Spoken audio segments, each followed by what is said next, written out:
did you, where was that? North Central New Jersey. Notes. So I'm going down Friday for my Oh, high school. okay. Oh, where? Claire Elizabeth Oh, my School. goodness. I went to Basking Ridge. Oh, yeah. Justin. Yeah, Not too I haven't far. gone to any reunions, but Mhm. yeah, I'll talk anyway, so. should be Oh, that'll be interesting. fun. Yeah. Yeah, super interesting. Are there any members attending via Zoom? Good question. Help if I had it. It's my wife's birthday, so my kids are like running around now trying to buy her presents, and like, See, like just a surprise that her birthday came up. Once every 365 days on the same date. I don't see any, and I didn't And hear I'll that remind anybody them was, like so. daily It's for likely the we last won't 2 have weeks. anybody. Do you have anything for Mom? I'll take care of it, okay. Scramble, scramble, scramble. Well, we can get started, I think, 6:30. There's a good show tonight in the park, if you haven't Mhm. checked it out. We got the motion to become part of CPCNH, and then we kind of kicked back for a while. And some of us were a working group to follow through on our initiative to raise the profile of community power and put on the event, June 29th. Becca and Kevin and Allison have helped with that. Stephanie's been a big help. But the other thing that's been happening is that things are, at CPCNH are starting to get real. And so we sent you a timeline that Kevin developed. And we asked the question, what's a timeline look like to get up and running? So that was a central purpose of our getting together here in the middle of summer, or the start of summer, was to look at that and get our arms around what the next step is to move all the way to an energy action plan that would be approved by the city council. And so we wanted to rough out that work. And I also wanted to go back to the council after we've talked about that and get the green light, get a vote to authorize to develop an energy action plan. As you recall, we have a vote to join CPCNH. We had a vote to form this committee and then to approve the idea of community power. But I think what we want, the authorization we want from the governing body is develop the plan, and if the plan's approved, we go. So that vote to approve the plan would be the vote to move ahead. So we're still going to be in the second wave of CPCNH towns. But it appears that second wave could be the fall, or could even be a rolling kind of situation. That all has to shake out over the months into the fall. So I thought that CPCNH really needed to set up the rules first before anybody engaged. And so I thought the fall was kind of early for the second group. I thought that was going to be like the first group, no? The first group is going to be May. Of 2023. Yeah, it's almost a year, or a year. Oh, okay, Yeah. okay. And So when you're saying the fall next year? Yeah. fall of Okay. next year. Yeah. Oh, yeah, no. I was a little confused, We'd all sorry. be running around like chickens with their head cut off. Okay. This fall of this year.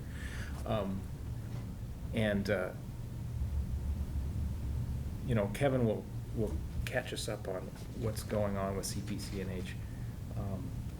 But they really are putting, you know, bolting the organization together, so to speak, with the contractors and the hiring of a CEO.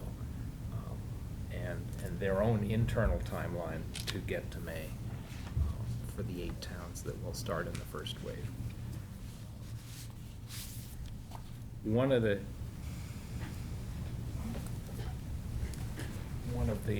major factors around an energy action plan is it's required by statute. So in the packet we gave you the statutory requirements for it. And it has a number of elements in it that we have to complete. It's probably about a 30-page document. And you can go online and see Lebanon's or Rise or any of the other towns. But that's our work for the fall, I think. And Peter's going to help us with it. CPCNH actually has, I just was in touch with Lisa Sweet today. They have a lot of it templated. And they've combined the elements of the 8 existing ones plus a number of others. So there's some good templated language that we can pick up. Nonetheless, I think it's up to us to figure out how our community power plan fits in with the goals and strategies of Portsmouth as an eco-municipality, Portsmouth as a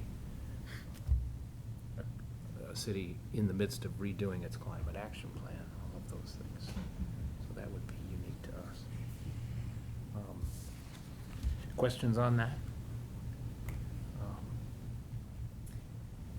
Yeah, Councilor Taylor, that's been something I've been thinking about a lot the last couple of weeks is the fact that we've said that we want to do a lot of community education and outreach, but we already have, so that's very important to garner information for our energy action plan or electricity action plan, EAP, we'll just shorten to that.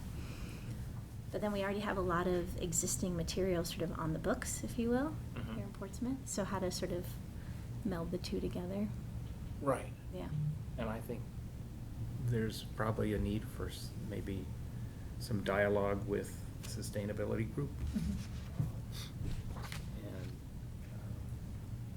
And some dialogue with the community, Mhm. as much as we can. Mhm. And what I liked about Kevin's timeline is about every third item it says, more community engagement. Mhm. Because we're going to need to build support for this. Mm-hmm. You know, when we get to a council vote, hopefully we have a high top-of-mind awareness about what it is we're doing, why we're doing it, so that we bring the community with us. That's the big challenge. So we did want to touch for 15 or 20 minutes on the event coming up on the 29th. I'll give you, here's what I know. As of yesterday, we had 50 signups. How many? 50, that's good. So the week before, it was 25. So we're pacing to get to about 100, it would seem. The op-ed column that some of you have seen Mhm. will go in Sunday's paper, the 25th. And Portsmouth Smart Growth is putting flyers around town. They have a email database of about 200 people that they've reached out to. And Deb Shag called and said, "Do you need flyers for City Hall?" I said, "I don't know if I can put flyers in City Hall, but I don't see if why we not. can." Yeah. And the speakers are lined up. We're going to have, the sequence will be Cliff Belo will introduce Henry Herndon. Henry will talk about what is community power and what's it mean to you. Then Julia Griffin from Hanover will talk about this was our journey as a town with carbon neutral goals as a community. And what they went through trying to do portfolio management by themselves, and what they learned, and how she sees it all. And then some examples from around the country of the sort of rich menu of services that Community Power is doing in Marin County and other places like that. And then Sam Evans-Brown from Clean Energy New Hampshire is going to finish off with what this means for the energy markets in general in New Hampshire and the regulatory aspect, and how, he thinks it's going to be transformative for the state. And then we'll have Q&A, and we've been thinking about, as long as we've got all these people and we've educated them, doing some online polling. So we'll get to that in a minute. We've got guests coming from Rye, Durham, and of course Julia from Hanover and Cliff from Lebanon. So that's pretty good representation of towns. We're going to take the speakers out to dinner beforehand. Portsmouth Smart Growth likes to do that. Is even going to put them up in a hotel at the AC, la-di-da. Wow. And we may all go out for drinks afterwards, which will be fun with all those folks from all the different towns. And everybody's welcome to join. I don't know what, we'll probably go back to the AC, up to the rooftop or something like that. I have a conflict that night. Oh, no. Peter. Not for the drinks at the AC, though. Oh, yeah? Should be done by then. Hopefully, yeah. Conservation Commission joint planning board meeting. Oh, well. Yeah, unfortunately, the timing's pretty in sync. It's 6:30 to probably 6:30 to 7:30. Yeah. Should be done by 8. Right, right. The end. Q&A? Yeah, Mhm. probably. We've asked each of the speakers what are questions you might like to get. So I'll be circulating those around. And I'm really hoping that's a good, free-flowing discussion. Be interesting to see who comes out. And what the questions are. So, game on, it looks like we're gonna have good attendance, and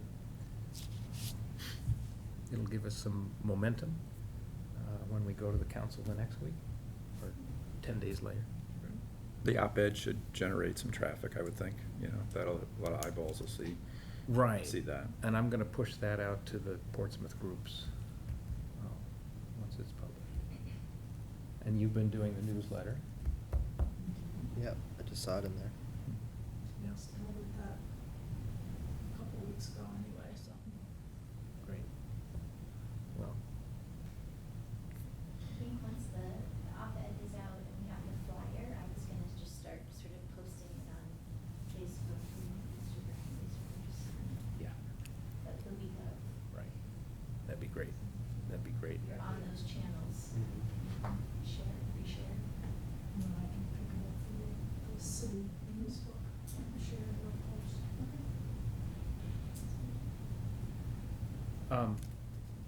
So,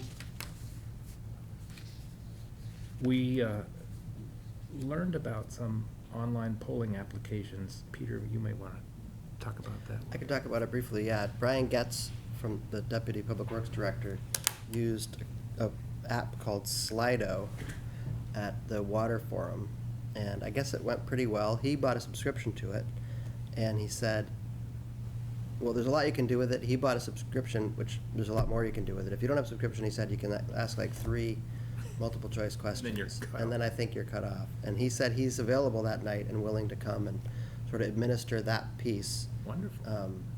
So if you wanted, I think you gotta have the questions in advance, obviously, and I think then you must either put them up on the screen, or maybe people download the app. I don't know how that part works. To a certain number, I don't think you have to download an app. You don't even download an app? I don't think so, I've done it at It's conferences texting to before. a number? I think it's just the text. Okay. Yeah. So, and it collects the data and, yeah. Like you can watch So you the must get a cars. text from the app. Yeah, I can't remember, I remember it being really simple though. It's signed into Slido, and then there's a code, a passcode to get into this particular Okay. Meeting or event. event. And then once you're in, then you have the questions on your phone, so you can answer them on the phone, and then it displays for the audience in real time. Right, yeah. And it could be multiple choice, like. He said the easiest answers. is if you do like a series of multiple Yeah. choice questions. But I think you can format it however you want, or to, you know, Possible to a to degree. do a word cloud with open-ended questions. Yeah, there's word cloud. Although that can take a little longer, but you obviously could do yes, no, multiple choice. Multiple choice is the most interesting to look at, because you get Bar graphs. Yeah. But if you had three questions, just general, right out of the gate, if you ask folks, are you interested in community power? If so, are you interested in lower prices or green options? Mhm. And then maybe a question, would you be willing to pay slightly more for, a green option? Right. Something like that might be just general enough out of the gate, having heard whenever you're gonna do this, there was some talk about doing it maybe at different points during the evening. Mhm. But I'm sure you guys have lots of questions we could ask that are great. I'm just thinking something as general as that might kind of be helpful. One thing we probably wanna prepare, because there's a fair amount in the news right now about rates doubling and, people paying through the nose, like, we're liable to get questions like how, so this, if we do this, we won't ever have to worry about that in the future, which I'm not sure we can say. Absolutely not. I think the formulation, Henry and I went back and forth, because we talked about this when I was writing the op-ed. And he had his take on it, and I asked our speakers to all be prepared for that question. Yeah. His take is, this shows community power's structural advantage, because the utility can only go into the power markets twice a year, and at fixed dates.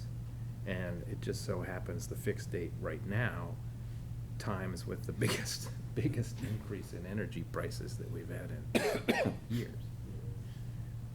Whereas community power doesn't have that regulatory requirement, and therefore can buy a portfolio of short and long-term contracts and even spot market contracts, so that you wouldn't be forced to buy in a spike like this. Right. And so that's the long answer, but the safe answer. Yeah. We would never say, I think, that we would avoid such spikes, but it might not be as, steep. I think you could kind of soften it a bit more, but I think in this market that we're in right now, regardless of whether, it's the portfolio model that the coalition is gonna be using, New Hampshire Electric Cooperative uses the portfolio model, and I think that's one of the, they've seen prices that are a little smoother than the distribution companies, just because of that reason. And the distribution companies are required to do that by regulation, which I don't know why that doesn't change, but, It really is that's the case in detrimental. all three New England states that I'm familiar with, Massachusetts, Connecticut, New Hampshire. The utilities have a window that they have to go out and purchase and then deliver it to the PUC for approval. Right. And the other thing that Henry would tell you is that community power, using a portfolio approach, whoever they contract to do that, is always gonna be forward forecasting. is always gonna be looking at the trends. And hopefully anticipating, something like this gas shortage, which is not new in a lot of ways. It has to do with lack of pipelines and things like that. I wonder if there's any demographic information that we can get on the people that attend the meeting, either through Zoom or in person. I'd just be interested. My concern is that there are gonna be people that are interested in this for climate reasons. And then there can be other people that are very resistant to any kind of change. And I just wonder if we're gonna be able to reach the people that are, not really interested. Thinking, oh yeah, here's another new thing that I gotta worry about. I think even the residents who perhaps aren't as strongly behind green options, are residents in the city that are interested in managing their budget, if the coalition can produce even a comparable default rate that is a little bit better than the utility default rate, I think it's still beneficial. We may have different coalitions. Some people are coming at the coalition saying, I want more green. Some may be coming at it, particularly with what they're seeing in the news right now around price, thinking that the coalition may kind of dampen the prices increases a little bit, and I think that's all good too. Are we You're gonna have really people. sure that we can dampen the prices? I don't think you'd ever make that promise, but I think the coalition's model would, I think, they would say logically it does, because they're able to go out and buy, short, long-term, and have more of a portfolio of supply within the aggregate, that it should, over time, kind of iron out the peaks and the valleys. Because a utility can go out, and I've seen the exact opposite happen, where they happen to go out at that 6-month period where the markets are extremely low, and they lock in for 6 months, and then the competitive suppliers over the next 6 months are providing rates that are higher, and then you have this migration back to default service. So it's all in the timing. Right now, I think the distribution companies are hitting it at a period that's difficult. But I think if we have people that are interested in the coalition, even for different reasons, some might be for, a little bit more price stability, and others, hopefully are in it, coming at it from a renewable standpoint, but I think it's all positive. Yeah, and, So how easy is it gonna be for people to do what you were just suggesting, is that, I'm with the coalition now, but if their prices go up and the default rate for someone else goes down, then I'm gonna jump out of this and go to the default? Is that? Yeah, by rules, it's fairly easy. You just have to do it they time it on your meter reading cycle, and you can swap back. I've done it a couple times for that reason. I was on one, and the default rate was lower. But you have like I was on a contract, and then when the contract was up, I went back to default. And now I'm on 100% renewable, and it's probably 5 cents cheaper than the default rate. The default, yeah. Wow. I don't know what the default rate is. It's high though, isn't it? It's, I think, New Hampshire right now, I think it's around 11 or 12 cents, Oh, okay. because it's going up from like 12 to 22. Oh, right. So yeah, I'm at 11 cents. I think you're 10, 9. Yeah. Yeah. well, it'll be interesting to see if the group that we have next Wednesday are as savvy as you are. Well, that might be a question. Are you currently, because they're there, they we're gonna get the most aware, right? Most likely. You would think. So one, I guess, because we have somebody out of town, we may want to ask, are you getting enforcement? That might be a good test question, just see if it works. Yeah. Do you live in Portsmouth or you're not resident? Just to see if it all displays correctly. I did pull out Allison's questions that she had for the mini survey that we were gonna do. And I also grabbed a question from what Standard Power showed us Yeah. in Keene, which is one I really like. Peter, you've got a copy, I think. Yep. So the first one is, is Eversource the company that gives you your electricity, or yes or no? And then, this is a multiple choice one. Which of the following options for community power would interest you? Choice for options, electricity options, control of electricity costs, competitive rates, increased renewable energy, increased knowledge regarding electricity supply, help to increase energy efficiency. So that was what Allison developed for us. Mhm. And then the one from Keene was, are you interested in adding extra renewable energy in our electricity supply? And then these 4 multiple choices. No.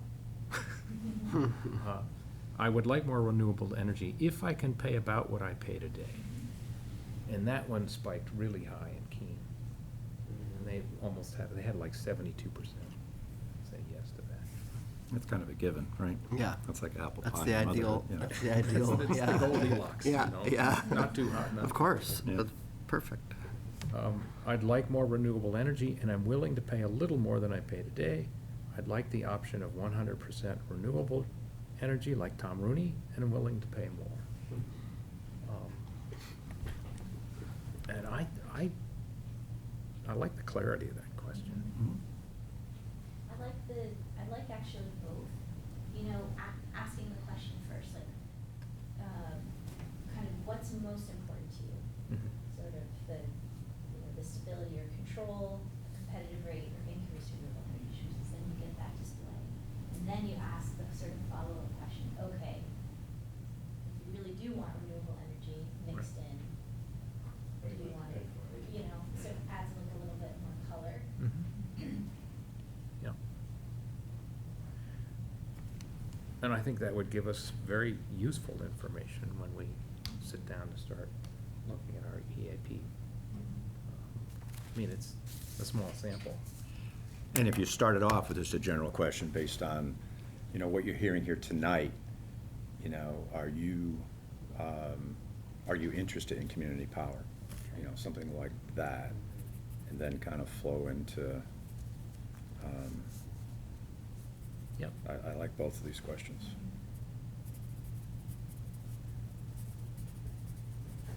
And I would suspect the answer to that, what I just said, hopefully is going to be, the majority are going to say yeah. But I think it'd be nice to confirm that based upon what they're hearing, sample size of, 95 people in the room, that 70% say yeah. So it's resonating with folks, Do we want to ask, are you on a default supply now?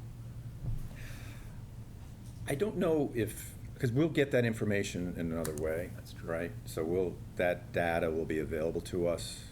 If we wanted to ask it, that's fine, just for the people in the room. maybe. I'd just be curious to see if people knew. Yeah, yeah, yeah. Do you know who your energy supply is now?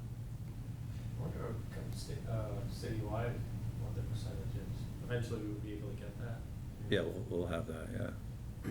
I don't know how many years, I think it was when this was first offered, and we kept getting all the information in the mail from all these different companies. Mhm. We've been with North American Power for I don't know how many, whenever that started. And we went 100% renewable because that was an option with them. Yeah. And so that's been, I don't know, 5 years anyway. I mean, it might be an interesting data point for the room, just to say how many are with Eversource versus a competitive supplier. Maybe like one of the multiple choice questions could be, Eversource default, or I didn't know, or I don't know, yeah. along those lines. Didn't know that was an option, or didn't know, how do you phrase it? Or just don't know. Just don't know. Yeah. Don't know. Yeah, Maybe don't know. Because there's, I bet, a fair number of residents that just don't know. It's never been on their radar screen. If you had to guess, like you just said 70%, if you just threw that out there, but if you had to guess, Well, no, I How didn't say many- 70. Oh, I you was didn't? wondering, no, I think it's a lot lower. I think it's less than 20%. You, in your opinion piece, you're saying, you know, maybe 80. I've seen 80% for But the I think state. it, 80%. I think it's even lower. 80% on default, right? I mean, less than 20% are on competitive right. supply. I Because there's just thought fewer it was choices in New something. Hampshire. New And Hampshire doesn't have a lot. I asked some friends thinking that plenty of them would have been like, oh, yeah. No. Oh, I didn't know. Is that an option? Or they heard about it, but Yeah. it's too complicated. Surprising. That was the point of my op-ed. Well, historically, it's been higher, other than if you're interested in renewable power for that purpose. But if you were just trying to get a comparable default rate, you know, similar portfolio makeup, over the past 10 years, the vast majority of the time, the distribution companies have been cheaper. So, you know, it's just, the market has never really developed in New Hampshire. There's not a whole lot of competitive suppliers. So, it's not surprising that the majority of residents are still on default, if they're just looking at it purely from a price standpoint. Yeah. Well, I think it would be helpful to your speakers to ask that question up front, so they read the room, so they know how Good idea. sophisticated the audience is about the topic. mhm.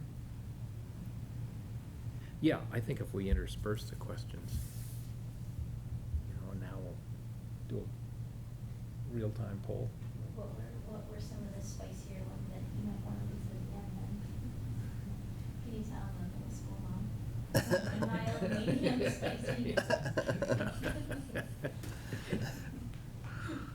I hadn't thought that far yet, to be honest.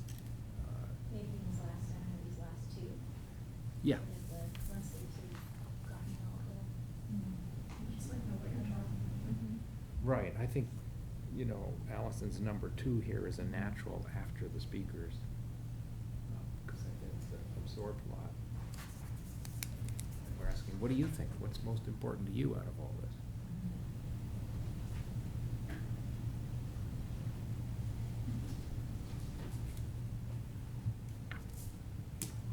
And then that'll come up instantaneously, and there'll be some reaction and response to that. More Q&A, and then maybe there's one more question we want to ask. One more question. That kind of feels right to me. Yeah, you don't wanna have too many questions, cause then it sidetracks the audience attention. Right. And they're forgetting what they just learned. Yeah, Maybe cap it at 3. that's what we got. Yep. Because then we're gonna have an open Q&A right in the last portion. Yeah. Yeah. About how much time, Counselor, are we devoting to that? The Q&A? Yeah. Well, let's see, I asked the speakers to do 10 minutes each. So that gets us to 7:45, probably. And the event goes to 9. 9. So, So between that and if each of these questions takes 5 minutes to administer, Mhm. right? So that's another 15 minutes. yeah. I know when I've seen these polls, participated in them online and things, it's not taking here that time. Yeah. Yeah, I'd say a minute. I mean, they go in, they hit the question, you supply your answer, and then it tallies up and. But if we show it on the screen and then just open it up, what do you folks think about that? You know, Yeah. what does that? Okay, more an open-ended question rather than just answering the question. Well, they answer the question, they see the results, and, you know, maybe we give them an opportunity, you know, the audience, if they want to comment on it, does that sound right to you, or is that, you know, Does that surprise you? does it surprise you, and then move on? Yeah. Great. But we were thinking of interspersing those among the Q&A session, like we'd do a little bit of Q&A, like live Q&A, and then we do a poll question, and then a little more Q&A, and then a poll question. Is that what you were thinking?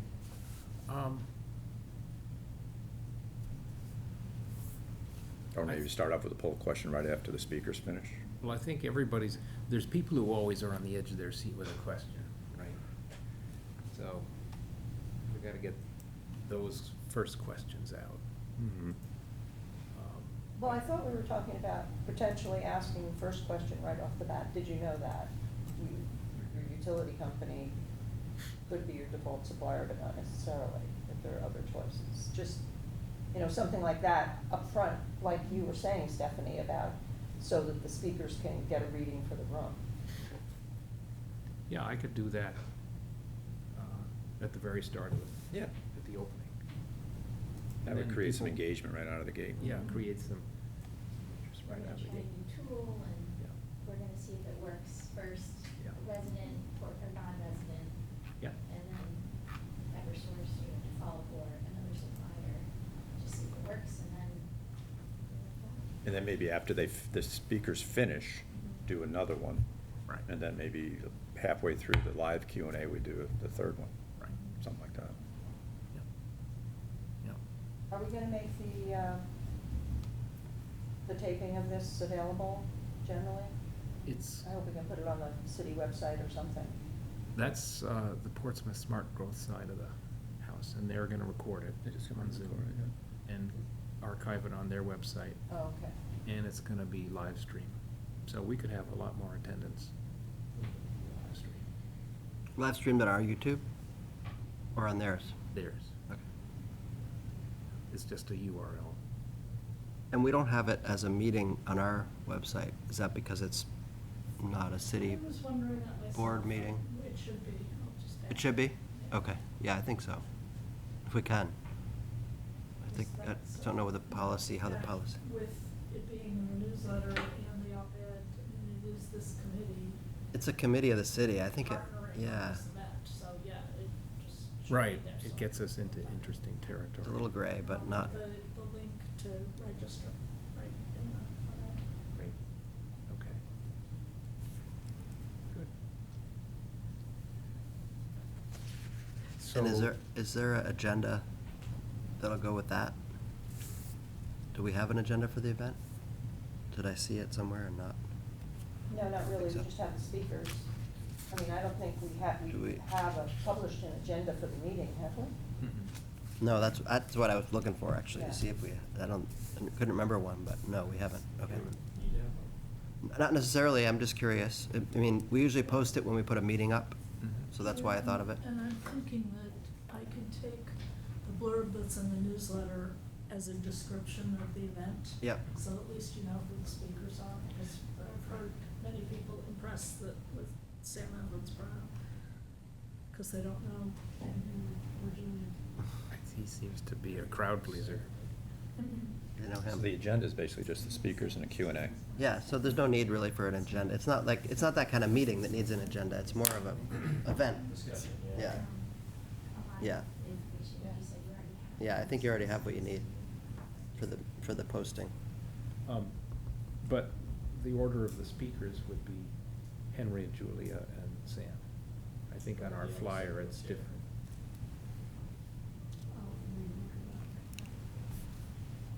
I think making the public aware that there's gonna be time for questions is important, so Q&A session. Is Cliff not speaking? He's just introducing? Right. Right.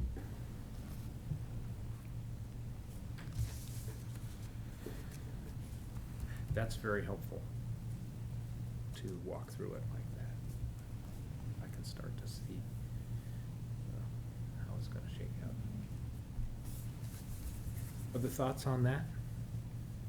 So the three questions just have to kind of get documented, right? Tightened And- up a and- little, yeah. And your gentleman then, So, Brian Getz, do you want me to, I think the best way to do is just have you two guys talk. Sure. And set it up in advance, so it's ready to go. Maybe you can test it. I don't know how that site works, but Yeah. probably. Yeah, I could schedule some time with him Tuesday. Yeah, I'll try to remember to send an email tomorrow just to follow up with him, and I'll copy you, and you guys can set up a time. I'm at City Hall Tuesday morning for governance committee, so I can meet with him. Where, is his office here, or is it over at? It's at DPW, but But he's here for core Tuesday morning from. what's that, at 9? 9 to 10. The governance committee's at 10. Is he at the governance committee meeting? Probably not. Yeah. We, So 8:30 or something like that might work. Or you could do it after the governance committee meeting. after the governance Yeah. is probably good, Okay. because I'm flying in from the West Coast Oh, the night okay. before, so. Okay, yeah.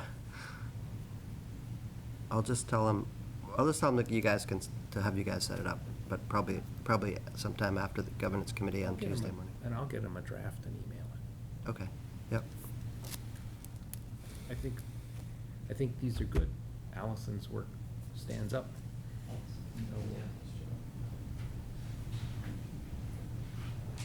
You knew we were gonna get those sometime. I was hoping. Turning back to the timeline, maybe, Kevin, you want to just update us? Yeah, I think it might be helpful, Counselor, if I just spend a few minutes on where CPCNH is right now. Right. Because that helps with the That's what I schedule was thinking, understanding. yeah. So I just have, was in the packet, but if anybody wants a hard copy, I'll just go through it fast. And I think the group that's here tonight, I think, is the same group that was together when we were talking about communications, so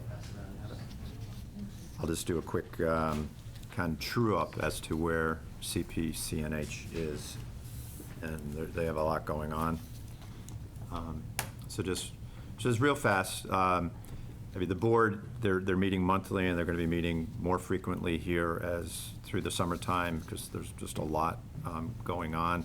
As Counselor said, Wave 1 cities and towns are scheduled for, right now, for April and May of next year, but they do put the caveat in depending on market conditions. There's approximately 8 to 10. I think there's still a few communities that are a little bit on the fence. And the one thing that is kind of a recent development is their schedule, which is pretty packed between now and that go live for, you think it sounds like a long time from now, but there's some really kind of long activities in that that are all on the critical path. And the one that has slipped a little bit is the PUC approving the rules. The rules were supposed to be initially adopted in June and finalized in July. Now they're going to be finalized, they don't think, till September 1st. So that has kind of sliced a couple months off of the schedule. They're still optimistic. There's sufficient time, but that was, that increased the sweat factor a little bit. So the next section are the PUC rules, and that's the one thing that is an example of what happens once the PUC approves the rules. All those 8 to 10 communities that are in Wave 1 have to resubmit their energy aggregation plans, because the plans that they've already submitted to the PUC were rejected because rules weren't adopted yet. So that was kind of just a formality. But now the plans have to be updated with some content changes based upon what they expect to be in the rules. So all those communities have to resubmit. They have to get it approved by their governing body in their town, their council or town, and then resubmit it to the PUC, and the PUC has 60 days to turn that around. So Which is a step that we omit because we haven't submitted it. right, yeah, but that 60 days moves out, and then so there's. We get to only do it once. Yeah, and our plan, we should know exactly, precisely what needs to be in the plan when we go to submit it, because 8 or 10 of them will have already been approved. The real big thing that's going on right now are the requests for proposals. They went out to bid for really the whole operation of CPCNH, because the operationally, the finance, communications, engagement is all being outsourced, power procurement, everything. And that request for proposal went out in April, and the bids just came back in on the 15th of June on schedule. And they have 12 firms submitted proposals. Some are for many portions of the scope, some are just for focused areas. And we're reviewing those now. I'm on that particular committee, and we're getting together on the 29th, which is the day of our event, right? But it's during the day, to shortlist down to a small number, and then interviews are going to start shortly thereafter, and they're looking to award these contracts by the end of August and have the vendors on board in September. And those are the, you know, the organizations that are really going to, you know, form this, you know, the CPCNH. There's several key documents that they all have to work through in the fall: the cost-sharing agreement, the energy risk management all these. The vendors are going to assist with the development of those key policies, and then those policies then need to come back before all the member communities for approval by their councils, et cetera. And that's a lot of activity happening in the fall timeframe. There's a search committee in place right now for a CEO, and I think it's likely that the CEO will be perhaps at around the time or after go live in terms of having he or she on board. I think it's unlikely for it to be sooner, but that could happen. But they've developed a position profile, their kind of benchmark compensation, particularly around the California community aggregation groups, Marin and others, and likely going to hire a search committee, and funding is an issue. You know, the CPCNH is you know, isn't flush with cash, and so that is ongoing. And then there's positions that report to the CEO over the different parts of the operation. That will be kind of in wave 2 to stand up the organization. The procurement process is obviously huge. For wave 1, the key thing is they want to know the price to beat from the utilities. So they'll know that in like the November timeframe, when the distribution companies are resetting their rates for February to July of next year. And so CPCNH wants to know the price that they need to beat when they go out to procurement, because they have really set kind of a red line that they would not go live next April or May unless they have a comparable default rate, not the green options, but the default rate needs to beat the distribution default rate. And so once they know that, then the procurement process plays out in December and in January. And then we're likely in wave 2. And one of the things they're talking about now, because they had said that wave 2 would definitely be October, November, there's some discussion that there could be some rolling implementation based on market conditions next year if it was beneficial to communities to implement sooner and perhaps in a rolling fashion. So it kind of goes back to, it's advantageous for us to get our energy action plan, aggregation plan completed pretty much on schedule and get it through the council process, file it, and be ready to go. So if we have an earlier opportunity to implement, we were able to do that.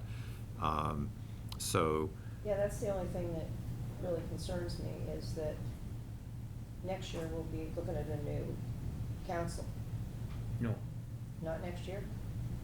Until No. November. not till November.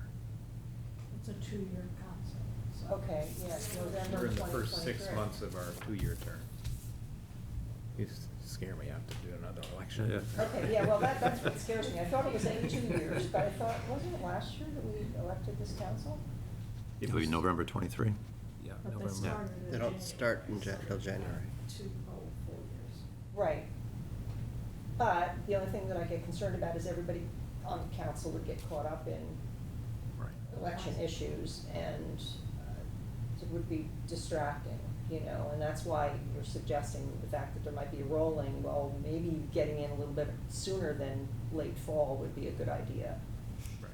Yeah, I bounced the schedule I put together off of Henry and Samuel, and they strongly support a schedule that's close to this to be ready next year, because there's still then timing, because even when we do file at 60 days, the PUC, even though if our EAP is beautiful, they they still may wait 60 days. Yeah. And then the utility has 30 days to give us the detailed data we need, so that's a 90-day window right there.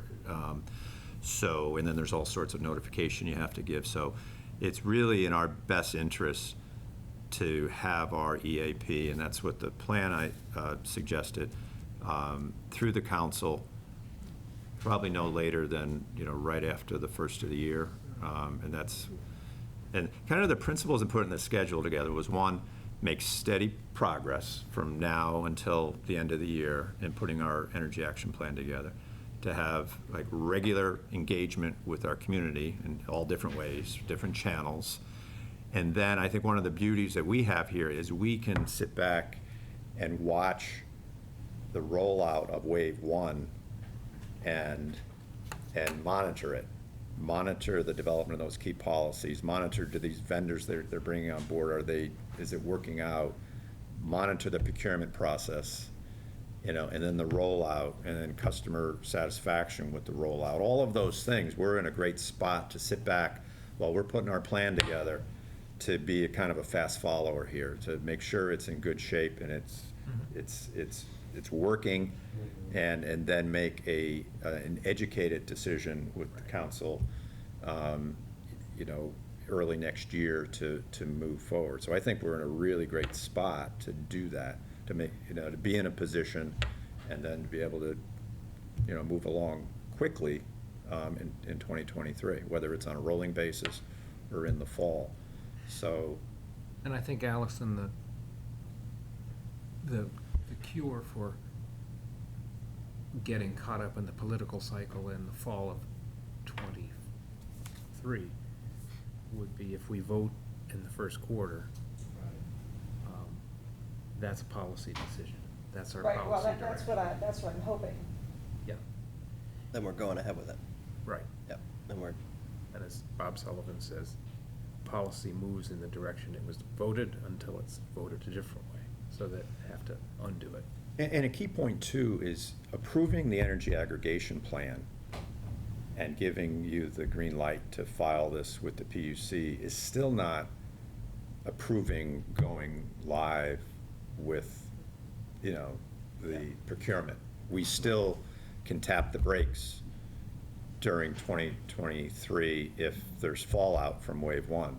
I mean, they are approving, though, that this plan that the committee put together is solid.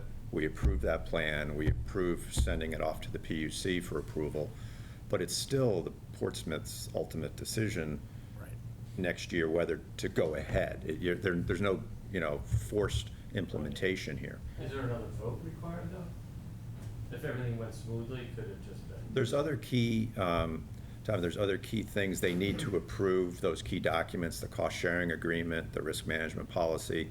Those are all like subsequent approvals. They have to then approve the rates, like, if we say we want to move forward and go out for procurement, they have to approve the rate structure. So there's other key things that Council does. that the council gets involved with. I don't know, that could be administrative.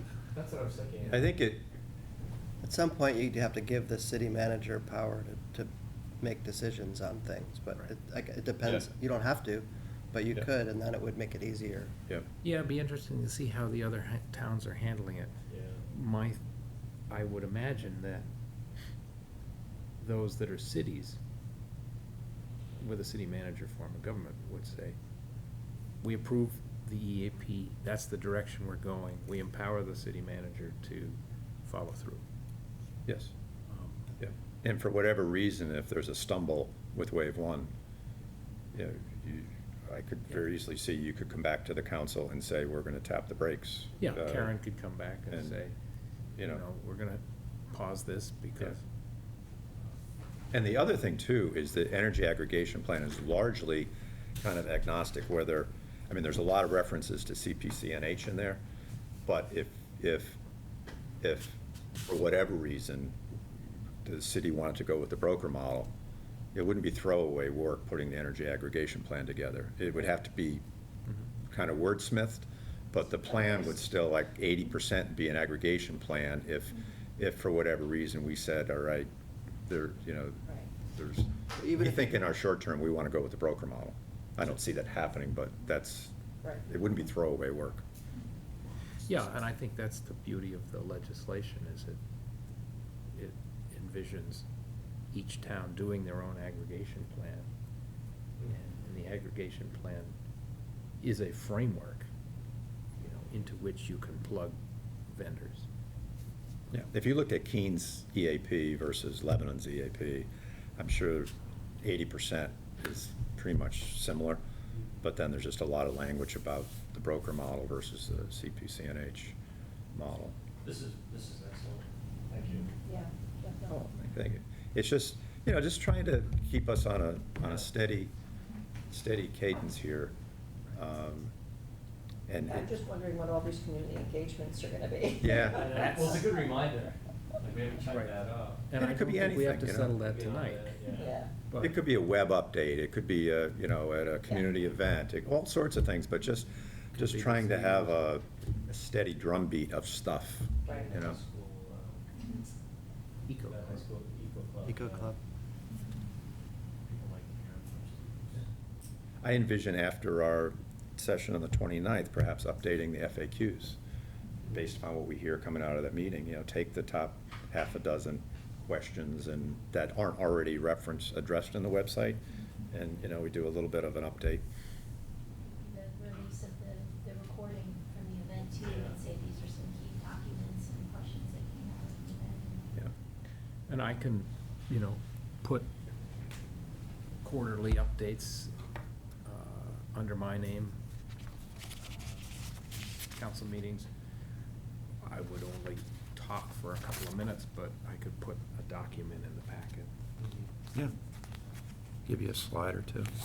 And on the back of this plan, I mean, if you're interested in kind of the series of events, actually, when we're close to going live in those 60 days before or so, that's kind of the cadence of stuff that happens, if during that time frame. And Counselor said at the beginning, and it's true, so it doesn't sound daunting, the draft EAP that's available, coupled with the EAPs from the other communities, is 85%, 90% of what we need to do. So we're not starting with white paper here. We're going to go in many areas, right, Portsmouth, where it needs to be Right, written. right. But, and then even the goals section, the sustainability committee and the city, I'm sure there's lots of great information we want to fold in, but if you look at the goal section of the other communities, it's like 2 pages, and they're worded differently. You can see where it's tailored to stuff in a particular town. But there's a lot of great objectives and goal information that are in the EAPs from the other communities that we can use as a starting point, and then even make it better. Yeah, and the goals differ by community. Absolutely. It's interesting to look at them. Council Cambridge had said this before, I think, but that goal section, like if you wanted to kind of create, so you're not looking at a whole 30-page document, right, in the AP with the Sustainable Practices Committee or the,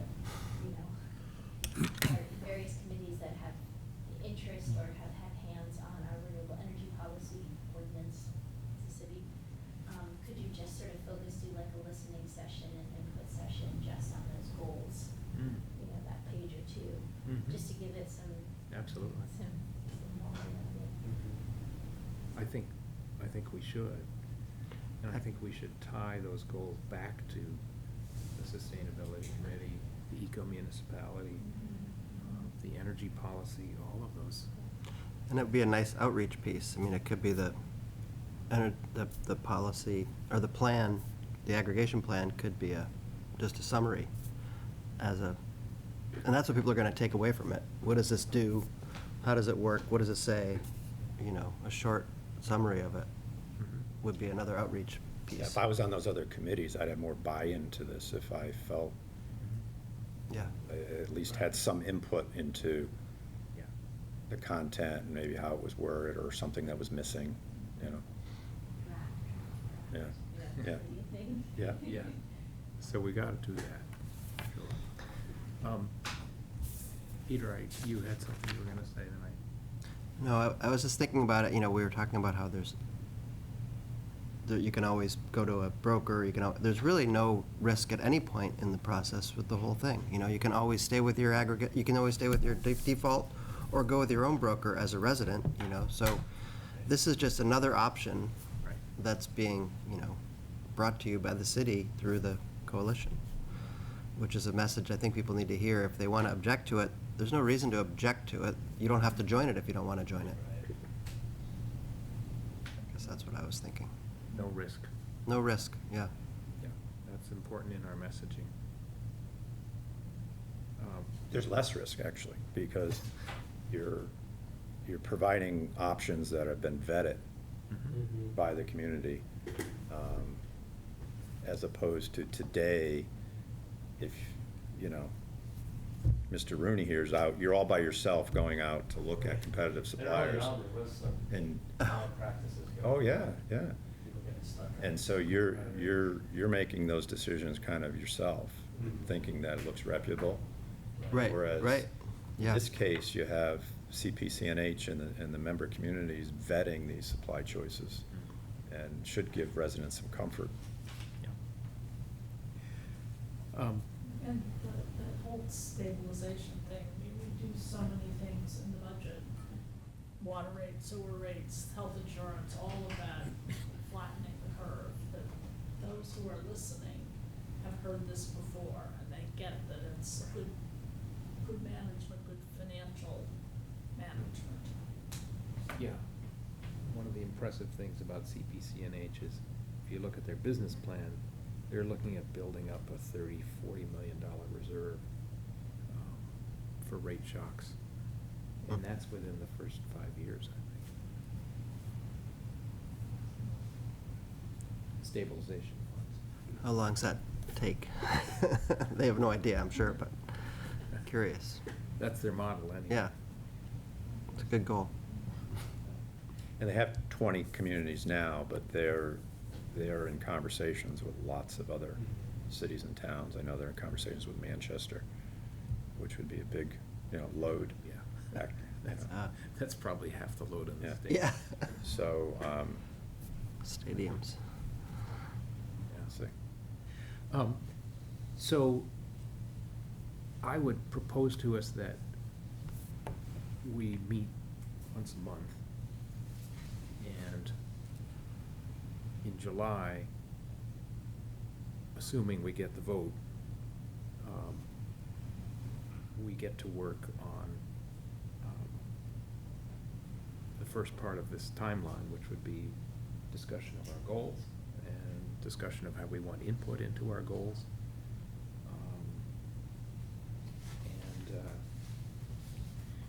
I think everything that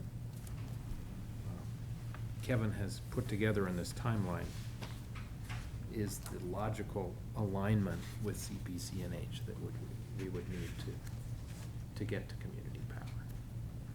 So, if there's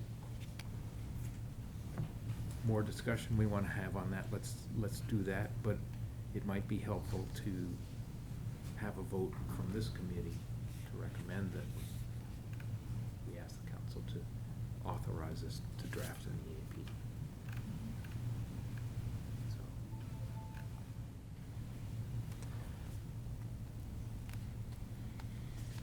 And I like the idea I like our sequence of, we'll have a good audience to try this all out on. Hopefully get some live polling.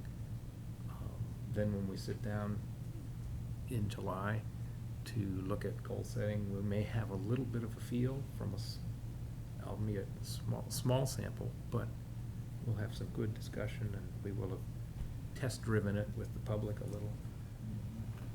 And then we can,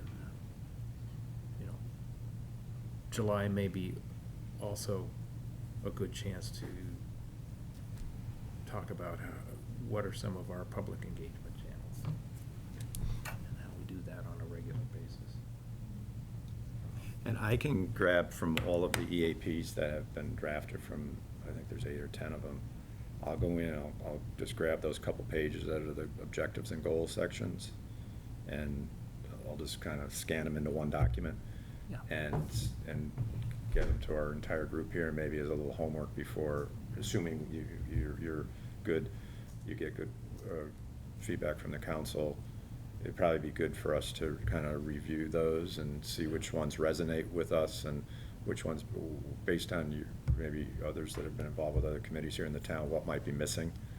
So, you know, if you don't mind, council, I'll I think that's do great. that. No, I think Send that's it out. great, because, and I'm glad It's a we're quick talking read, about that you in know, it's in like open 10 session, pages. so that we're not doing that by email, and Yeah. let's get that as a to-do. And it's interesting reading to look at the other towns, Yeah. and you'll see the process that they've gone through.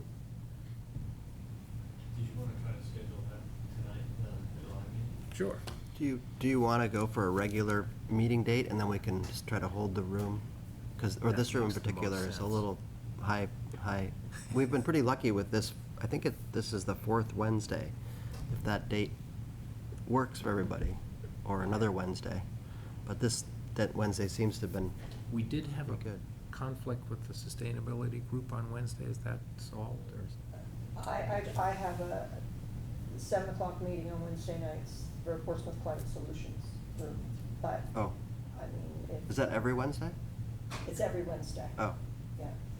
So that's why I was saying that if it could be a different night, like a Thursday night, but if it can't be, then that's fine on this one. well, the fourth Thursday is sustainability, the third Thursday is planning board. The second Thursday is a possibility, I guess. But this Wednesday has worked pretty well, and Yeah, well, that's fine. I appreciate the 6:30 time at any rate, so that's better than 7 o'clock. Fourth Thursday, what happens? Sustainability Committee. Okay. Second Thursday looks available, Yeah. at least in July, Second Thursday, yeah.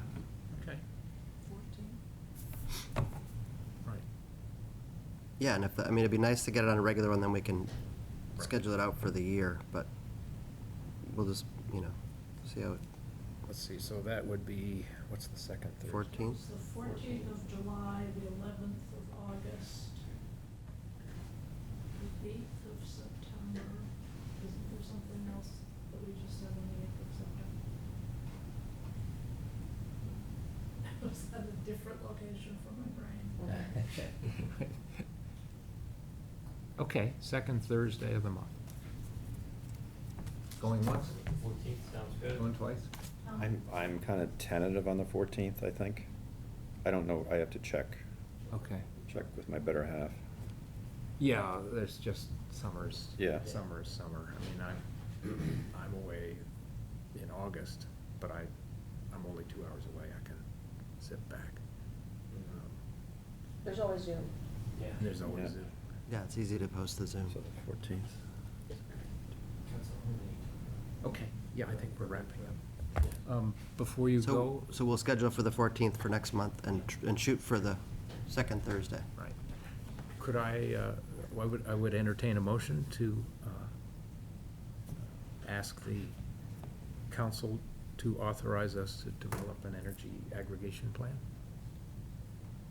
I'll make a motion Oh, that we recommend the council that they authorize us to create an energy plan. Okay, I'll second that. okay. All in favor? Aye. Chair votes yes. Opposed? Okay. That's all we gotta do. There you go. I'll miss you July and August if those are the dates. I'll do my homework and I'll. Oh, okay. That many conflicts. It's, They, yeah, and really on vacation, so it's been a improvement. Otherwise I'd be here virtually, but well, I'll engage in And Bertrand, this one can only imagine. Yeah, I know. Antarctica or. I hope it's a- Atacama Desert. it's an exotic location. So that's something you need to know. If you enjoyed the Thanks, Lauren. first one and. Thanks, everybody. Your mind thank for the you. second. Okay. Nothing Oh. too. Thank you, sir. Nothing too exciting.